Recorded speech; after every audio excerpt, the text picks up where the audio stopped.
মাধ্যমিক 2027 ছাত্রছাত্রীদের জন্য যারা ক্লাস 10-এ পড়ছো, আগামী মাসেই তোমাদের রয়েছে প্রথম ইউনিট টেস্টের পরীক্ষা। ইতিমধ্যেই অন্যান্য সকল বিষয়ের সাজেশন আমরা দিয়ে দিয়েছি, পাশাপাশি গোটা সিলেবাসের নোটস আমরা উত্তর সহও দিয়েছি। এই ভিডিওর ডেসক্রিপশানে আমি প্লেলিস্টের লিঙ্ক দিলাম মাধ্যমিক 2027 অল সাবজেক্ট নোটস বলে। সেখানে তোমরা সকল বিষয়ের যে নোটসগুলি দিয়েছি উত্তর সহ পিডিএফ সেগুলি তোমরা পেয়ে যাবে। আজকে ভিডিওতে আলোচনা করব ইংলিশের প্রথম ইউনিট টেস্টে বিভিন্ন স্কুলে যে পরীক্ষা হবে তারই একটা সম্ভাব্য সাজেশান নিয়ে, এবং সম্ভাব্য বললেও ভুল হবে, কারণ এখানে যা যা বলবো যদি করে যেতে পারো নিশ্চিন্তে 40-এ 40 নম্বর তোমরা কমন পেতে চলেছো। কি করতে হবে তার জন্য ভিডিওটি একটা ছোট্ট ভিডিও, শুধুমাত্র এই 4-5 মিনিটের ভিডিওটা সম্পূর্ণ দেখার অনুরোধ রইল, তারপরে বাকিটা তোমরা কমন পেয়ে যাবে। আগামী দিনে তোমাদের জন্য আরও অনেক ভিডিওস, তোমাদের সাজেশান উত্তর সহ আসতে চলেছে, তাই ফেসবুক থেকে দেখে থাকলে পেজটিকে ফলো করার অনুরোধ রইল, ইউটিউব থেকে দেখে থাকলে চ্যানেলটিকে সাবস্ক্রাইব করে দিয়ে পাশে থাকা বেল আইকনটাকে ক্লিক করে দেওয়ার অনুরোধ রইল, যাতে আগামী দিনে কোনো রকমের ভিডিও এবং আপডেটস তোমাদের আর মিস না হয়। দেখো, বেশিরভাগ স্কুলেই ইংলিশের যে সিলেবাস রয়েছে, লেসন 1 অর্থাৎ ফাদার সেলফ, লেসন 2 অর্থাৎ ফেবেল, লেসন 3 পাসিং অ্যাওয়ে বাপু, কিছু কিছু স্কুলে লেসন 4টাকেও ইনক্লুড করেছে মাই ওন ট্রু ফ্যামিলি। তো আমি যদি বেশিরভাগ স্কুল এবং কিছু কিছু স্কুলের সম্ভাব্য একটা তালিকা ধরে নিই, তাহলে লেসন 1 থেকে লেসন 4 হচ্ছে ফার্স্ট ইউনিট টেস্টের সিলেবাসে রয়েছে।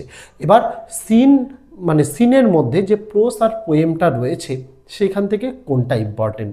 দেখো, প্রোসের মধ্যে তোমাদের এই 4টে ইউনিটের মধ্যে মোস্ট ইম্পর্টেন্ট হচ্ছে পাসিং অ্যাওয়ে অফ বাপু, এইটা হচ্ছে মোস্ট ইম্পর্টেন্ট।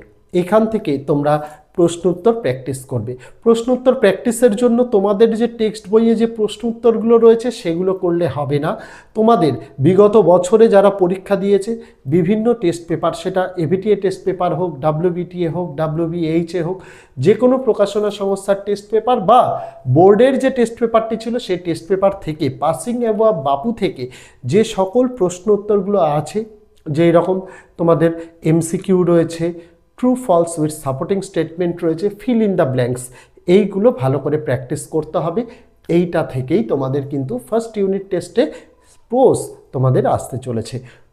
পোয়েমের যদি কথা বলি, মোস্ট ইম্পর্টেন্ট হচ্ছে বেশিরভাগ স্কুলের ক্ষেত্রে ফেবেল, লেসন 2।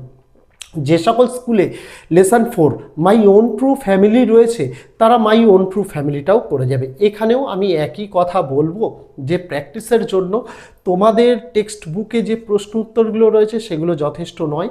যে কোনো টেস্ট পেপার বা বোর্ডের টেস্ট পেপার তোমরা এই ফেবেল, আর যাদের মাই ওন ট্রু ফ্যামিলি রয়েছে তারা এইটা প্র্যাকটিস করো। প্র্যাকটিস করে এখান থেকে যে প্রশ্ন উত্তরগুলো আছে সেইগুলো করো। কি প্রশ্ন উত্তর প্র্যাকটিস করতে হবে? এমসিকিউ আর এসএকিউ এর মধ্যে 2 নম্বরের 2টি প্রশ্ন আসে এইটা। তাহলে প্রোস আর পোয়েমের চিন্তাটা তোমাদের দূর হয়ে গেল, কোনো সমস্যা নেই। এবার আসা যাক গ্রামারে তোমাদের যেটা রয়েছে ফার্স্ট ইউনিটে, সেটা হচ্ছে বেশিরভাগ স্কুলেই আর্টিকেল প্রিপোজিশন রয়েছে, আর রয়েছে do as directed. Do as ডাইরেক্টেডের মধ্যে অবশ্যই ভয়েস চেঞ্জ, ন্যারেশন চেঞ্জ আর জয়নিং, এই 3টে খুব ভালোভাবে তোমাদের প্র্যাকটিস করতে হচ্ছে। আমরা যে গোটা সিলেবাসের ভিডিও এনেছি সেখানে অজস্র গ্রামারের সেটস উত্তর সহ প্র্যাকটিসের জন্য দিয়েছি, সেটা অত্যন্ত ভালোভাবে তোমাদের করতে হবে। তার পাশাপাশি যেটা আসতে পারে সেটা হচ্ছে ফ্রেজাল ভার্বস। ফ্রেজাল ভার্বসের ওপরেও আমরা একটা ডেডিকেটেড ভিডিও দিয়েছি, যে কোন ফ্রেজাল ভার্বসগুলো করে গেলে সেই মাধ্যমিক পরীক্ষা হোক বা স্কুলের পরীক্ষা হোক তোমরা 3-এ 3 কমন পাবে, সেই ভিডিও এনেছি, সেগুলো দেখে নিতে পারো।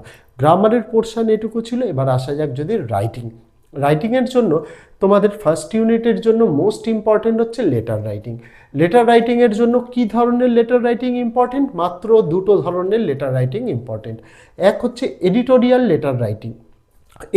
লেটার রাইটিংয়ের ফরম্যাট আগামী 1-2 দিনের মধ্যে আমি তোমাদের সামনে উপস্থাপন করব, যে ফরম্যাটের দ্বারা পৃথিবীর যে কোনো এডিটোরিয়াল লেটার তুমি লিখে ফেলতে পারবে, সেটা নিয়ে আসবো।